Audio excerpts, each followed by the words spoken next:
आज सकाळी सोयाबीनकडे आलतो. सोयाबीनीत लईच सगळं झालेलं बघून गावात गेलो. गावात औषध आणले. आता आज औषध मारून घ्यावं म्हणलं. सोयाबीन एक नंबर आहे, पण त्याच्यात सगळं बी लय झाले.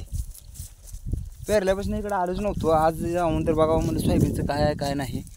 त्याच्यात सगळंच लय झालं. गावात गेलो, औषध घेऊन आलो आहे. आता मारावं म्हणतो. आबाळ तर गच्च आहे. बघू एक फवाऱ्यानंतर तास 2 तास नाही जर पाऊस आला तर एक नंबर होतं बेत.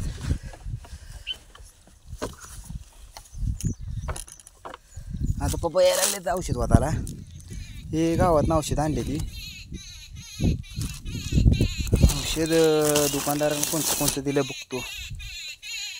मोरा आणि हे त्याच्याबरोबर टाकायला दिलं झिंक. हे दुकानदारानं सांगितलं मोरा गवतासाठी एक नंबर आहे म्हणले. आणि हे सोयाबीनीला उडदाला पण चालतंय.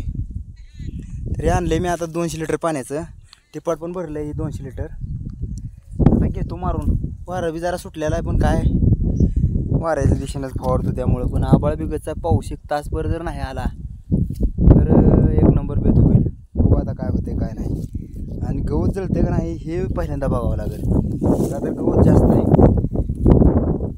मोडूनच टाकावं म्हणलं होतं, पण सोयाबीन चांगला आहे म्हणून म्हणलं राहू द्यावं. उद्या विचार केला त्याच्या आयला निवसून फवारलं तर चालेल. आता घेतो फवारून, बघू काय होतं काय नाही. तिकडं पलीकडं बी उडीद आहे. ते उडीद बी फवारायचं आहे आणि सोयाबीन बी फवारून घेतो.